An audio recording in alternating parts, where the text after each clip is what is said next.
Congress party కార్యకర్తలు, ఎంపీటీసీలు, జెడ్పీటీసీలు, కౌన్సిలర్లు, మండల కన్వీనర్లు, పార్టీ వివిధ కార్యక్రమాల అధ్యక్షులు, ఉపాధ్యక్షులు, ప్రతి ఒక్కరికి పేరు పేరున పార్టీలో ఒక అన్యాయం జరుగుతోంది, ఒక వ్యక్తికి అన్యాయం జరుగుతోంది అన్నప్పుడు మేమందరం తోడున్నామని చెప్పి 6 మండలాల నుండి, టౌన్ నుండి మేమున్నామని చెప్తూ ముందుకు వచ్చేటువంటి కార్యకర్తలకు ప్రతి ఒక్కరికి కృతజ్ఞత తెలియజేస్తున్నాం. దురదృష్టకరం సోదరులారా, పవిత్రమైన రంజాన్ మాసంలో నల్లగారు మైనారిటీ సోదరుల మీద అన్యాయంగా వాళ్ళకి ఏ పాపమో తెలు, ఇక్కడ ఏం జరుగుతుందో తెలు, వాళ్ళందరూ టౌన్ సంబంధించిన వాళ్ళు గార్లపేటలో రేపు 20వ తేదీన మన వైఎస్ఆర్ కాంగ్రెస్ పార్టీకి సంబంధించిన ఎంపీపీ ఒకరు దానికి ఏమి ఇబ్బందులు కలిగాయో, ఎవరు భయపెట్టారో, ఎవరు భయభ్రాంతులకు గురి చేశారో తెలియదు, కానీ స్వచ్ఛందంగా ఎంపీపీ పదవి రిజైన్ చేసిన మరుక్షణం వైస్ ఎంపీపీ మన వైఎస్ఆర్ కాంగ్రెస్ పార్టీ ఎంపీ పైన ఎలక్షన్ కమిషన్ ఇచ్చింది. రేపు 20వ తేదీ ఎన్నిక ఉంది. ప్రజాస్వామ్య పద్ధతిలో 27వ తేదీన అక్కడ 7 మంది ఎంపీటీసీలు ఉంటే ఒక్కరు తెలుగుదేశం వాళ్ళు ఉన్నారు. 6 మంది వైఎస్ఆర్ కాంగ్రెస్ పార్టీ ఫ్యాన్ గుర్తు మీద గెలిచిన వాళ్ళు, వైఎస్ఆర్ కాంగ్రెస్ పార్టీని నమ్మి ఓటు చేసిన వాళ్ళు, ప్రతినిధులు వాళ్ళు ఆ ఎంపీటీసీలు 6 మంది. 6 మంది ఉన్న వాళ్ళని కాదని ఒక్కరిని పెట్టుకొని మీరు రేపు పొద్దున ఎంపీపీ కావాలనే దురుద్దేశంతో మా పార్టీ నాయకులు, ఎంపీటీసీలు 5 మంది కలిసి ఒక చోట కూర్చొని మనం అందరం కలిసికట్టుగా పోదాం, ఎన్నికలకు వెళ్దాం. 5 మంది ఐకమత్యంగా లక్ష్మణ 6 మందితో ఒకరి తెలుగుదేశం తీసుకెళ్లారు కాబట్టి 5 మంది అయ్యాం. మేము 5 మంది ఐకమత్యంగా ఉందాం, మనలో ఒకరు ఎంపీపీ చేసుకుందామని చెప్పి వాళ్ళ 5 మంది ఒక చోటుకి పోయినప్పుడు వాళ్ళ బంధువుల్ని మీరు ఇప్పుడు ఎవరైతే ఆ గోపాల్ నాయక్ అనే వాళ్ళ తమ్ముడు రవి నాయక్ అనే తను కూడా కంప్లైంట్ ఇచ్చింది, ఎఫ్ఐఆర్ కాపీ ఇక్కడ ఉంది. ఆ గోపాల్ నాయక్ సొంత తమ్ముళ్ళు కానీ, తల్లి కానీ, తండ్రి కానీ, ఆయన రక్త సంబంధించిన వ్యక్తి ఇక్కడికి వెళ్ళే కంప్లైంట్ వాళ్ళ వీడియోలో ఒకతను అతను కూడా ఈ సోలార్ పవర్ ప్లాంట్ లో సెక్యూరిటీగా వర్క్ చేస్తున్నాడు కూడా అతను కంప్లైంట్ ఇవ్వకపోతే అతని ఉద్యోగం కూడా పోతుంది. బెదిరించో, నయాన్నో, భయాన్నో ఆ వ్యక్తితో కంప్లైంట్ ఇప్పించి ఇండియా నాకు అర్థం కాకుండా ఆ ఊరు ఏడుందో తెలియదు, ఆ వ్యక్తి ఎవరో తెలియదు, వీళ్ళకి ఏ పాపమో తెలియదు. రంజాన్ మాసంలో ఉపవాసాలు పవిత్రంగా వాళ్ళు మందు కార్యక్రమాలు తీసుకుంటున్న వ్యక్తులు 4 మీద, శాంపర్షం మీద, అబ్దుల్ గారి మీద, సాదికన్న మీద, షామిరన్న మీద, శ్రీకాంత్ రెడ్డి మీద అన్యాయంగా కేసు కులం పేరుతో దూషించారని చెప్పి పెడుతున్నారే, ఇది సబబు కాదు. వాళ్ళు కంప్లైంట్ ఇప్పించవచ్చు కాక తెలుగుదేశం వాళ్ళు ఇది అన్యాయమైన కంప్లైంట్ అని పోలీసు వాళ్ళకి పూర్తిగా తెలుసు. న్యాయ విచారణ చేయాల్సిన వ్యక్తులు ఎవరైనా ఉన్నారంటే అది పోలీసు వారే. న్యాయ విచారణ చేయండి, న్యాయం ఇటు పక్కుంటే అటు పక్కన నిలబడండి. మీరు తప్పు చేసింటేనో, కిడ్నాప్ చేసింటేనో, దొంగతనం చేసింటేనో మాలో భయము అంటే ఈ పార్టీకి మా సాదిక్ కానీ, మా షమీర్ కానీ పార్టీ కాకున్నారు కదా.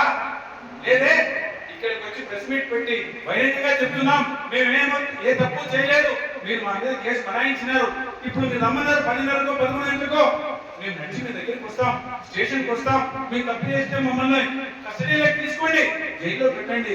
ఇంట్లో ఉండే బదులు ఆ జైల్లో కూర్చొని మేము ఉపవాసం ఉండి నా ప్రార్థనలు మేము చేసుకుంటామని స్వచ్ఛందంగా చెప్తున్నప్పుడైనా మీకు ఇది వాస్తవం అనేది అర్థం కావట్లేదా?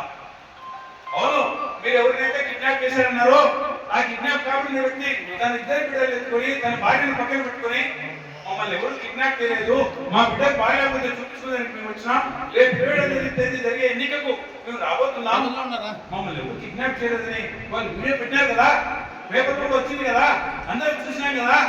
మాకొకరికే నా కళ్ళు ఉండేది, మాకొకరికే నా చెవులు ఉండేది, ఈ వ్యవస్థలో ప్రతి ఒక్కరికి కళ్ళు చెవులు ఉన్నాయి కదా, మీరు విన్నారు కదా. మీకు ఇక్కడ న్యాయం అన్యాయం ఏది ఎక్కడ అనిపించలేదా? ఒక్క వ్యక్తిని పెట్టుకొని, ఒక ఎంపీటీసీని పెట్టుకొని 6 మందిని లోపరుచుకొని మీరు ఎంపీపీ కావాలని ఆలోచిస్తున్నారే, రాజ్యాధికారం మీ చేతుందనే అహమే కదా మేము ఈ పనులు చేస్తున్నది. మరి ఇలాంటి పరిస్థితులు ఉన్నప్పుడు గతంలో మాకు తాడిపత్రిలో కేవలం 1-2 తప్పున్న టైంలో కూడా మా ప్రభుత్వం, మా జగన్మోహన్ రెడ్డి గారు ఉన్నప్పుడు లేదు న్యాయంగా తెలుగుదేశంకే పోవాలా, మనం పోటీ చేయకూడదని చెప్పి వాళ్ళకి ఇచ్చింది లేదా? ఆ రోజు గుర్తు లేదా మీకు? మీరు తీసుకున్నట్టు మీకు అనిపించలేదా? న్యాయం ఎట్టుకోకుంది, ఎవరు న్యాయబద్ధంగా నడుస్తున్నారని మీకు అర్థం కావడం లేదా? దౌర్జన్యం చేయాలనుకుంటే ఆ రోజు తాడిపత్రిలో మా జగన్మోహన్ రెడ్డి గారు జయించిన వాళ్ళు కాదా? లేకపోతే మా ప్రతినిధి అక్కడ ఉన్నవాడు, మా కంటెంట్ చేసిన వాడు ఆ రోజు రన్నింగ్ ఎమ్మెల్యే పెద్దారెడ్డి స్వామిడా మీరు ఎంత రౌడీజం చేయగలుగుతారో అంత నాకు ఇంత రౌడీజం చేయగలిగిన వ్యక్తి కదా. అతను కూడా ఆ రోజు మా నాయకుడు మాటని వదిలినాం కదా, న్యాయం మీ పక్కని తెలియజేసుకోవడానికి వచ్చి వదిలాం కదా. మరి ఈ రోజున మీకు ఉండేది ఏకలింగం ఒక్కరిని పెట్టుకొని ఆ ఒక్కరిని ఎంపిక చేసుకోవాలని ఆలోచిస్తున్నారే, ప్రపంచంలో కూడా మీ దగ్గర వ్యక్తి లేడే, ఎలా దౌర్జన్యంగా చేసుకోవాలని ఆలోచిస్తున్నారు. మీరు ప్రజాస్వామ్య ప్రపంచంలో ఉన్నారా లేకపోతే అడవిలో ఉన్నారా? ఓ మాట ఆలోచించి నిర్ణయం తీసుకోండి. ప్రజలకి, మైనారిటీ సోదరులకి బహిరంగంగా అందరి తరఫున మేము క్షమాపణ చెప్తున్నాం సోదరులారా. ఇది దురదృష్టకరం. మీ మీద ఇంత అన్యాయంగా అక్రమంగా కేసులు బనాయిస్తున్నప్పుడు మాకందరికి కూడా ఎక్కడ సంతోషం అనేది ఎక్కడా లేదు.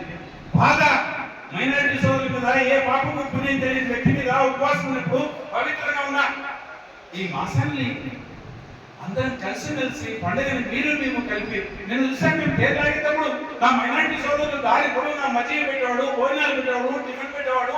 నీ పండుగ నా పండుగ అనే వ్యత్యాసం లేదు ఇక్కడ గదిలో. పేరు చేసుకుంటే అందరం కలిసి చేసుకుంటాం, రంజాన్ పండుగ చేసుకుంటే అందరం కలిసి చేసుకుంటాం. ఇంత కలిసి జరుగుతున్న నా సోదరులకు ఇంత అన్యాయం వీళ్ళ మీద మరి అయితే అన్యాయంగా ఎస్సీ ఎస్టీ అట్రాసిటీ కేసు ఇక్కడ ఉంది. ఎఫ్ఐఆర్ కాపీ ఏంటి నాకు అర్థం కావట్లేదు. కులం పెడుతూ దూషించే వ్యక్తులైనా వీళ్ళని పట్టుకొని కేసులు బనాయించి ఇంత అన్యాయంగా అక్రమంగా మీరు చేస్తున్నారు. ఇది ఒక్కటి కాదు, దాదాపు 10 నెలలు అవుతోంది.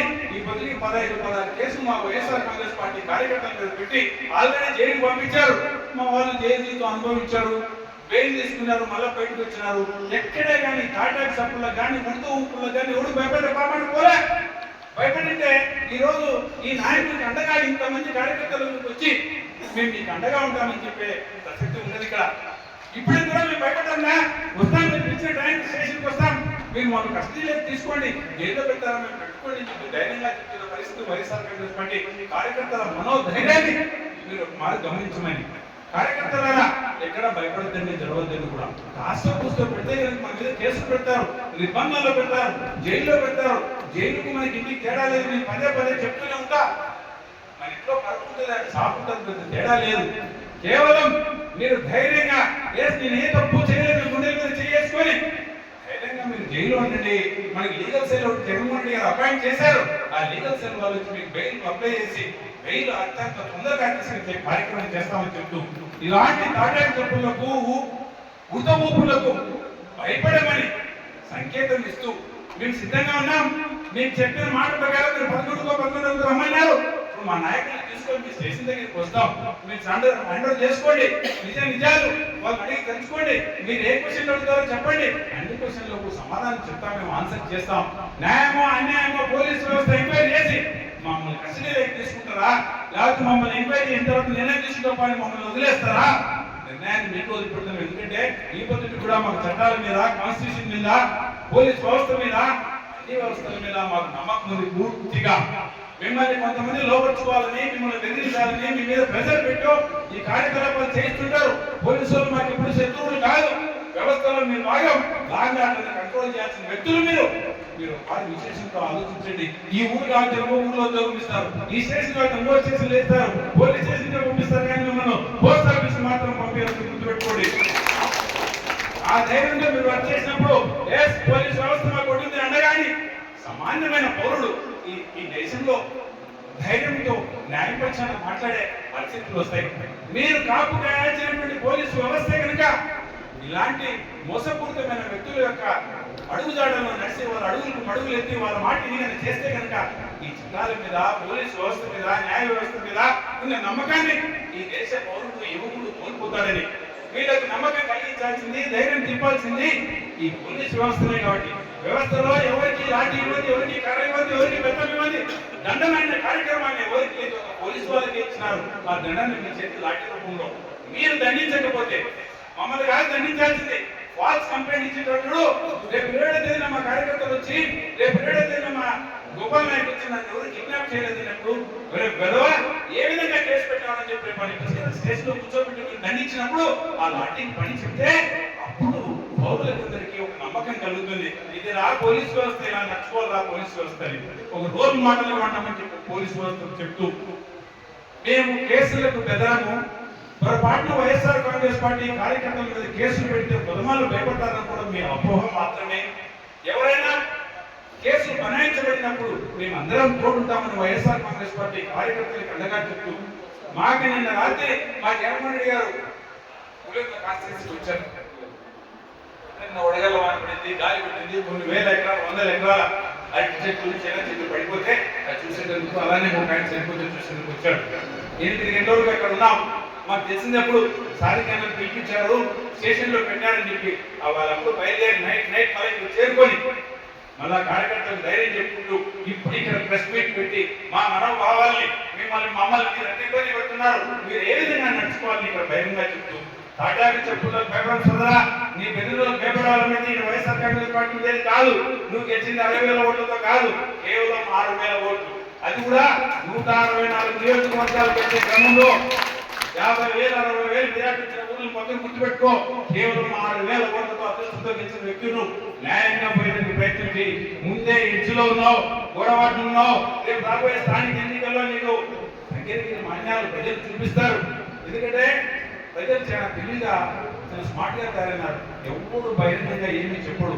వారి ప్రతాపం పోలింగ్ బూత్ పోయిన తర్వాతనే చూపిస్తాడు. ఎక్కడ ఓటు ఏమో ఎవరికి ఏడ తోకకు వస్తుందని పెట్టాలో ఓటరు తెలిసినంతగా ఎవరికి తెలుసు. ఓటర్ ఎప్పుడు విఘ్నుడే, తెలివైన వాడే.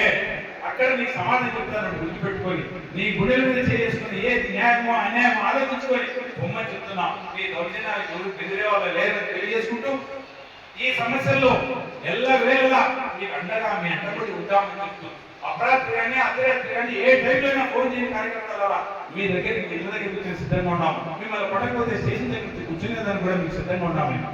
మణి నాయక్ అరెస్ట్ చేశారు 6 గంటలకు స్టేషన్ తీసుకురా, 6:30 మేము స్టేషన్ దగ్గర కాయలు ఉన్నాం.